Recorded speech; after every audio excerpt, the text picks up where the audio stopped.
Well, I think that's really important because, watching the kind of my fellow foreign policy, security policy commentators, there were great pains to emphasize that the motivation behind U.S. policy of withdrawal from Afghanistan was to end the unpopular and probably stalemate of the forever wars and to focus on the most pressing geopolitical problems. And that, of course, is the U.S.-China relationship. So from that perspective, this decision amounts to a move toward focusing on what really matters, and that's competition and potentially conflict with China and how to deal with it.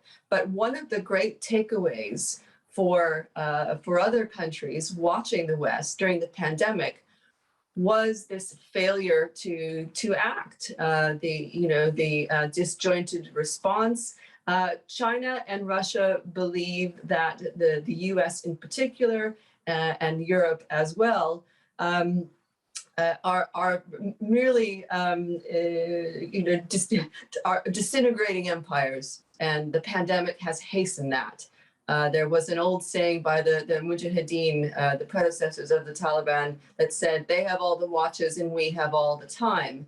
I think that observation is a useful one here, as China and Russia can watch and see the U.S. and NATO struggle to come up with a response. And at the same time, they both have strategic interests in Afghanistan, indeed in Iran as well, which borders Afghanistan, and the Middle East, where Russia has gained a foothold over the last decade.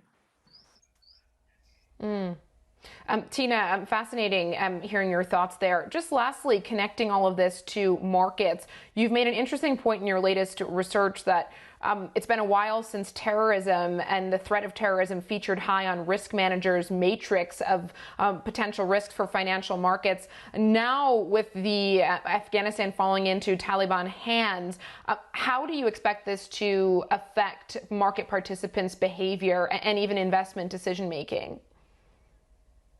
But it's a perfect example of what I call a pivotal event from a geopolitical perspective, but one that doesn't really constitute an event risk in itself. The fall of Kabul is not going to move markets. But what's clear is we're going back to the days of failed states and security vacuums where from attacks can be launched. Remember, it's not just the Taliban taking over Afghanistan, it's ISIS also likely taking advantage of that space. We have had very few terrorist attacks on our own soil in the last decade. I think that security services around the world are going to be more vigilant in the aftermath of this. The geopolitical implications are going to reverberate for some time. It isn't going to be a single event or a trigger. But opportunistic actors are also going to observe that if they have strategic patience, they might just be able to outlast the West.